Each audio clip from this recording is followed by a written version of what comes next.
Welcome my dear students. आज फिर banking class में हम लोग हैं।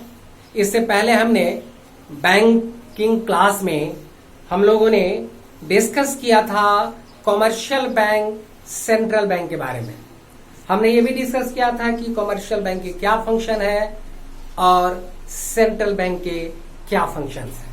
हमने ये भी डिस्कस किया था कि कॉमर्शियल बैंक के द्वारा कैसे क्रेडिट का क्रिएशन होता है।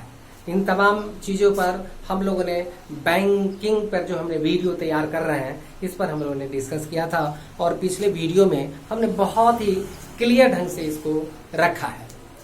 आज हम उन्हीं कॉमर्शियल बैंक और सेंट्रल बैंक को एक स्पेसिफिक टॉपिक बना करके दोनों के बीच में क्या डिफरेंसेस है उस डिफरेंसेस पर आज हम लोग डिस्कस करेंगे कि कॉमर्शियल बैंक अर्थात व्यापारिक बैंक और सेंट्रल बैंक अर्थात केंद्रीय बैंक, इस दोनों में क्या डिफरेंसेस है। इन डिफरेंसेस पर ही इस वीडियो में हम आज रखेंगे आपके सामने। देखिए, इसको जब हम डिस्कस करते हैं सेंट्रल बैंक को हिंदी में बोलते हैं केंद्रीय बैंक। क्या बोलते हैं इसको? केंद्रीय बैंक। कॉमर्शियल बैंक को वाणिज्यिक बैंक या व्यापारिक बैंक, क्या बोलते हैं इसको? वाणिज्यिक बैंक या व्यापारिक बैंक बोलते हैं इसको, राइट। बेसिस माने आधार, किस आधार पर इसको हम डिस्टिंग्विश कर रहे हैं, दोनों के बीच में डिफरेंस दे रहे हैं कि क्या डिफरेंसेस है केंद्रीय बैंक में और वाणिज्यिक बैंक में। What is the differences between the central bank and the commercial bank, we have to discuss on it, right ना।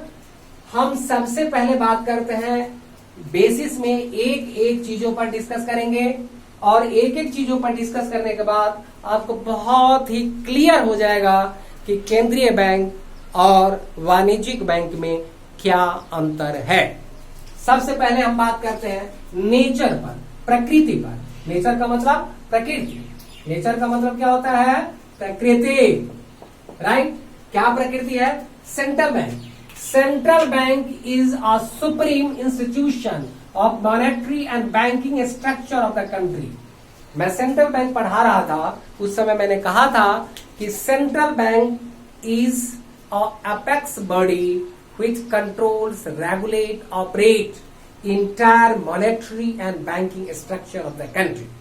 कहा था ना हमने, अर्थात सेंट्रल बैंक एक सुप्रीम इंस्टीट्यूशन है जो जितने भी मॉनेटरी और बैंकिंग स्ट्रक्चर है उन सभी को ये देख रेख करता है, सबका ये निरीक्षण करता है, सबका ये नियंत्रित करता है। दूसरा, इसका कॉमर्शियल बैंक में नेचर के बात कर रहे थे, प्रकृति बात कर रहे थे। केंद्रीय बैंक का नेचर में, केंद्रीय बैंक का क्या नेचर है? यह सुप्रीम होता है, यह सर्वोच्च संस्था होता है ना। जितने भी मॉनेटरी और बैंकिंग स्ट्रक्चर है उसका सर्वोच्च संस्था है। दूसरा, इसका कॉमर्शियल बैंक की तरफ चले। Commercial bank deal in money and credit for the purpose of earning profit. Commercial bank का काम होता है मुद्रा और साख को डील करना, जिसका उद्देश्य क्या होगा? प्रॉफिट कमाना। जिसका उद्देश्य क्या है? प्रॉफिट, लाभ अर्जित करने के उद्देश्य से वाणिज्यिक बैंक मुद्रा और साख से संबंधित इसकी डीलिंग होती है। अब हम दूसरा डिफरेंसेस देखते हैं। दूसरा डिफरेंस है ऑब्जेक्ट। ऑब्जेक्ट का मतलब क्या होता है?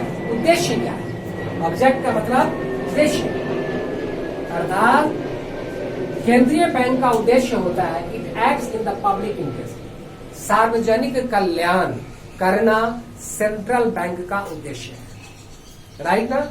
दूसरा, their main objective is to earn profit. Commercial bank अर्थात वाणिज्यिक बैंक का उद्देश्य होता है अधिक से अधिक लाभ कमाना। क्या है? कॉमर्शियल बैंक अर्थात वाणिज्यिक बैंक का उद्देश्य है अधिक से अधिक लाभ कमाना। Means to say that its objective to act as the public interest and the main objective is to earn profit. And the third one, note issue. Note issue की बात करते हैं, अर्थात नोट जारी करना, नोट जारी करना। तीसरा डिफरेंसेस अगर देखते हैं तो सेंट्रल बैंक के पास ही केवल एक अधिकार है कि वह करेंसी इशू करेगा, यानी it has the sole monopoly over note issue. केंद्रीय बैंक को एक अधिकार है कि करेंसी को छापना, करेंसी को इशू करना, नोट को जारी करना। दूसरा, इसमें हम देखते हैं कमर्शियल बैंक की तरफ, commercial banks have no legal power to issue notes. Commercial bank के पास अर्थात वाणिज्यिक बैंक के पास कोई वैधानिक शक्ति नहीं है कि वह नोट जारी करेगा। चौथी बात, ऑनरशिप की बात करते हैं। ऑनरशिप का मतलब स्वामित्व, ऑनरशिप का मतलब स्वामित्व, ठीक है ना। It is generally a government owned institutions. Central bank सरकारी के द्वारा चलाई गई इंस्टीट्यूट है, अर्थात यह सरकार के स्वामित्व के अंतर्गत आता है ना, इसलिए कहते हैं it is generally government owned institutions, right. Commercial banks may operate both in private as well as public sector. Commercial bank के दो स्वामित्व होते हैं, सरकारी स्वामित्व भी होता है और निजी स्वामित्व होता है। इसलिए कमर्शियल बैंक ऑपरेट किया जाता है निजी क्षेत्रों के द्वारा भी और सरकारी क्षेत्रों के द्वारा भी इसे क्या किया जाता है, ऑपरेट किया जाता है, संचालित किया जाता है ना। नंबर की बात करते हैं तो इसमें हमने देखा नंबर, पांचवा जो अगर हम डिफरेंसेस है वो नंबर के आधार पर देखें तो there is only one central bank in a country. किसी भी देश में एक ही सेंट्रल बैंक होता है, एक ही केंद्रीय बैंक होता है। जैसा कि भारत में एक ही केंद्रीय बैंक है जिसका नाम है Reserve Bank of India, right. There are, commercial bank में देखते हैं, there are a number of commercial banks in every country. प्रत्येक देश में एक से अधिक वाणिज्यिक बैंक होते हैं, एक से अधिक वाणिज्यिक बैंक होते हैं, बहुत सारे बैंक्स होते हैं, भले वो प्राइवेट सेक्टर के हो या गवर्नमेंट सेक्टर को। बैंकर, नेक्स्ट पॉइंट है बैंकर, अर्थात it is the banker of the government, it is the bankers of the commercial banks. It does not direct deal with the public, है ना। Commercial central bank क्या है, government का भी banker है, government का भी बैंक के काम में बैंक के रूप में काम करता है, और कमर्शियल बैंक का भी बैंकर है, कमर्शियल बैंक का भी बैंक के रूप में काम करता है। इसका सेंट्रल बैंक का पब्लिक के साथ डायरेक्ट कोई भी डीलिंग नहीं रहता है, यानी पब्लिक के साथ, लोगों के साथ डायरेक्ट कोई डीलिंग नहीं होता है सेंट्रल बैंक का, सेंट्रल बैंक के साथ। जबकि commercial banks directly deal with the public, commercial bank का प्रत्यक्ष रूप से डीलिंग रहता है पब्लिक साथ, लोगों के साथ। तो कमर्शियल बैंक की डायरेक्ट डीलिंग होती है किसके साथ, पब्लिक के साथ। तो इस तरीके से हमने क्या देखा कि ये केंद्रीय बैंक और वाणिज्यिक बैंक में हमने डिफरेंसेस देखा। फिर से दोबारा एक बार नेचर में देखें, सेंट्रल बैंक सुप्रीम होता है, कमर्शियल बैंक मनी और क्रेडिट का डील करता है। दूसरा, सेंट्रल बैंक का उद्देश्य होता है पब्लिक इंटरेस्ट, कमर्शियल बैंक का इंटरेस्ट होता है to earn profit. Third, note issue, note issue में इस सेंट्रल बैंक को सोल मोनोपोली होता है नोट इशू करने का, कमर्शियल बैंक के पास कोई लीगल पावर नहीं होता है। ऑनरशिप में देखते हैं यह गवर्नमेंट ऑन्ड होता है, बल्कि कमर्शियल बैंक का जो ऑपरेशन होता है या कमर्शियल बैंक का जो ऑनरशिप होता है प्राइवेट और पब्लिक दोनों होता है। नंबर में देखें, संख्या में अगर देखते हैं, क्या देखते हैं, संख्या की तरफ अगर देखें तो सेंट्रल बैंक किसी भी देश में एक ही होता है, जबकि वाणिज्यिक बैंक, कमर्शियल बैंक किसी भी देश में एक से अधिक होता है, बहुत सारे होते हैं। बैंकर की तरफ से देखें, अगर सेंट्रल बैंक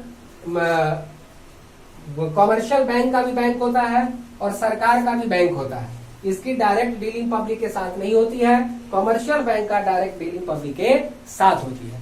कहने का अर्थ हम लोगों ने ये देखा कि सेंट्रल बैंक और कमर्शियल बैंक में क्या डिफरेंसेज है, वो हम लोगों ने अच्छी तरह देखा। कहने का अर्थ ये हुआ कि सेंट्रल बैंक पब्लिक इंटरेस्ट के लिए काम करता है, कमर्शियल बैंक का मेन मोटिव होता है टू अर्न प्रॉफिट होता है, राइट ना। मेन उसकी पब्लिक डीलिंग होती है कमर्शियल बैंक का, जबकि सेंट्रल बैंक का पब्लिक डीलिंग नहीं होता है, डायरेक्ट पब्लिक डीलिंग नहीं होता है। तो इस तरीके से हमने दोनों के बीच में डिफरेंसेस दिया। स्टूडेंट्स, आज हम लोगों ने बैंकिंग से रिलेटेड जो दो पहलुओं होते हैं, कमर्शियल और सेंट्रल बैंक, ये दोनों के बीच में हमने आपके सामने डिफरेंसेस रखा है। और इस डिफरेंसेस के आधार पर आप समझ गए होंगे कि सेंट्रल बैंक और कमर्शियल बैंक में क्या डिफरेंसेस है। तो इजीली आपको दोनों के बीच में डिफरेंसेस समझ में आ गया होगा। मेरे स्टूडेंट्स, मैं आप सबसे यही निवेदन करूंगा कि जो अभी हम वीडियो दे रहे हैं उस सभी वीडियो को आप अच्छी तरह से देखें, और देखने के बाद इसमें अगर आपको किसी तरह का सजेशन लगता है वो सजेशन जरूर दें। साथ ही आप अपने फ्रेंड्स के साथ इसे शेयर भी करें। इसमें किसी भी तरह का आपको सजेशंस आपको नजर आता है, किसी भी तरह की आपको लग रहा है कि इसको और रेक्टिफाई करने की आवश्यकता है, या कोई क्वेश्चन अगर पूछना चाहते हैं, है ना, किसी भी तरह का अगर क्वेश्चन अराइज होता है, कोई चीज में क्लियर नहीं समझ में आया, तो कमेंट बॉक्स में आप जरूर डालें। साथ साथ हमारा जो मोबाइल नंबर है, इसके आधार पर भी आप क्या कर सकते हैं, हमसे क्वेश्चन आंसर आप कर सकते हैं। समझ गए? तो इन्हीं शब्दों के साथ मैं अपने आज के क्लास पे हम अपनी वाणी पर विराम देते हुए आप सबको बहुत बहुत धन्यवाद करता हूं। और मैं कहता हूं कि इस वीडियो को अच्छी तरह आप जो देख रहे हैं, इस वीडियो को देखने के लिए भी आपको बहुत बहुत धन्यवाद।